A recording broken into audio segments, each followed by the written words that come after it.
గారిని కావచ్చు, లేదా పర్వతిరెడ్డి చంద్రశేఖర్ రెడ్డి గారిని కావచ్చు, మేము నగర వైఎస్ఆర్ కాంగ్రెస్ పార్టీ నుంచి ఒకటే అడుగుతున్నాం సూటిగా.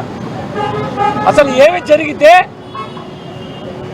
మీరందరూ ఇక్కడ అంబేద్కర్ గారి సాక్షిగా నిన్నటి రోజున ఈ డ్రామాకి తెరలేపారు?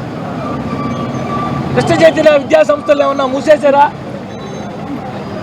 కృష్ణ చైతన్య విద్యా సంస్థల అధిపతిగా ఉన్నటువంటి వారి మీద క్రిమినల్ కేసులు కట్టి జైలుకు పంపించారా? ఏం జరిగింది? ఎందుకు మీరు అంబేద్కర్ గారి సాక్షిగా నిన్నటి రోజున ఈ డ్రామాకి తెరదింపారు?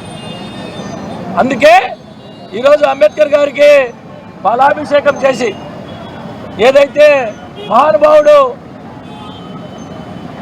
రాజ్యాంగాన్ని రచించాడో ఏ ఆలోచనలతో దానికి తుట్లు పొడిచే విధంగా మీరు నిన్న వ్యవహరించిన తీరుకు నిరసనగా ఈరోజు అంబేద్కర్ గారికి పాలాభిషేకం చేశాం.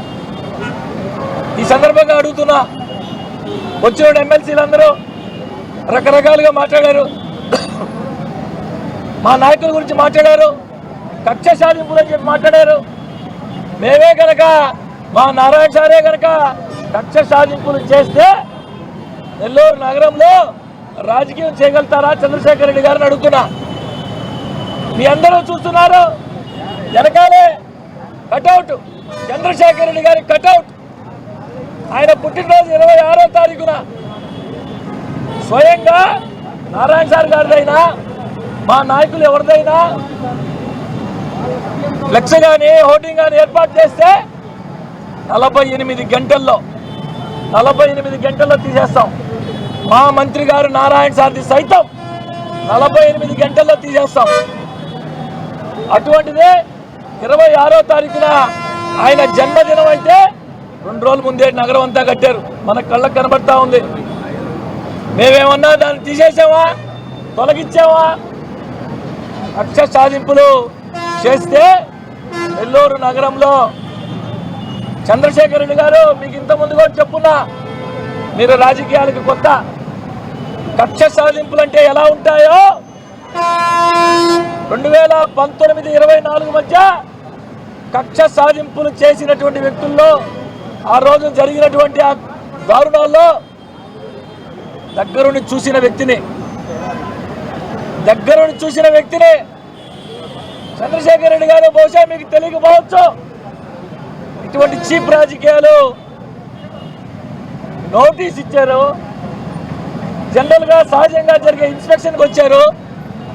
మంత్రిగా ఉన్నటువంటి నారాయణ సార్ విద్యా సంస్థలకు పోయారు, భాష్యం విద్యా సంస్థల మీదకి పోయారు. అన్నింటినీ రొటీన్గా జరిగే ఇన్స్పెక్షన్కి వస్తే దానికి రాష్ట్రంలో ఉన్నటువంటి అందరు ఎమ్మెల్సీలు ఇక్కడేదో అన్యాయం జరిగిపోయిందని, దుర్మార్గం జరిగిందని. ఏమి జరిగిందా అని అడుగుతున్నా. మీ విద్యా సంస్థలు మూసేశారా? మీ విద్యా సంస్థలు ఏమైనా మూసేశారా? ఎవరి మీదైనా క్రిమినల్ కేసు కట్టి జైలుకు పంపించారా?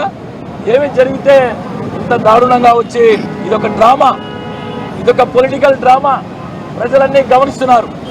నెల్లూరు నగరంలో నారాయణ సార్ గారు కోట్లాది రూపాయలతో అభివృద్ధి సంక్షేమ కార్యక్రమాలే కాకుండా సొంత డబ్బులతో సైతం అనేక కార్యక్రమాలు చేస్తూ ప్రజల్లో మంచి మనసు చొరగొంటూ ఉంటే ఎలాగైనా నారాయణ సార్ మీద బురద జల్లాలా, తెలుగుదేశం పార్టీ కూటమి మీద బురద జల్లాలా అని చెప్పి ఒక దుర్మార్గపు ఆలోచనతో చేస్తున్నటువంటి ఇటువంటి కార్యక్రమాల్ని ప్రజలు గమనిస్తున్నారు, ప్రజలు చూస్తున్నారు. ఇటువంటి ఎప్పుడో అయ్యా చంద్రశేఖర్ రెడ్డి గారు ఇటువంటి కార్యక్రమాలు, ఇటువంటి పనులు ఎప్పుడో చిన్నప్పుడు చేసి వచ్చాం. అవన్నీ చేసి చేసి చేసి స్థాయికి వచ్చాం. బహుశా నీకు కొత్త కావచ్చేమో. వచ్చినటువంటి ఆ ఎమ్మెల్సీలను అడుగుతున్నా, చదువుకుంటే రాష్ట్రం బాగుంటుంది, రాష్ట్రం బాగుండాలంటే యువత మొత్తం చదువుకోవాలనే ఆలోచనతో ప్రత్యేకమైన దృష్టి సారించున్నాడు లోకేష్ బాబు. ఇవన్నీ మీరే చూస్తారు. డీలిమిటేషన్ అదెట్లా, ఇది సహజంగా ప్రతిపక్ష పార్టీ వాళ్ళు మనం ఏమి చేసినా, ఎలా చేసినా, ఎంత పారదర్శకంగా చేసినా ఇది దుర్మార్గం, ఇది అన్యాయం, ఇది దారుణం, ఇది కరెక్ట్ కాదు అని చెప్పి మాట్లాడడం సహజం. వారి పాత్ర వాళ్ళు పోషించుకుంటున్నారు. కనీసం ఈ మాట్లాడే వ్యక్తులకి అసలు మున్సిపల్ చట్టాల గురించి తెలుసా అని అడుగుతున్నా. నెల్లూరు నగరంలో ఈ మున్సిపల్ కార్పొరేషన్ల గురించి మాట్లాడేటువంటి ఈ వ్యక్తులకి అసలు మున్సిపల్ కార్పొరేషన్ చట్టాలు తెలుసా? డీలిమిటేషన్ ఎలా చేస్తారో తెలుసా? ఏ ప్రాతిపదికన చేస్తారో తెలుసా? ఏమీ తెలియకుండా ఏదంటే అది మాట్లాడతారు. కోర్టు ఏదో స్టే ఇచ్చిందని చెప్పి దాని మీద రకరకాలుగా మాకు న్యాయస్థానాల మీద పూర్తి స్థాయి నమ్మకం ఉంది, విశ్వాసం ఉంది. అన్నిటికీ కాలమే సమాధానం చెప్తుందని చెప్పి ఈ సందర్భంగా తెలియదు.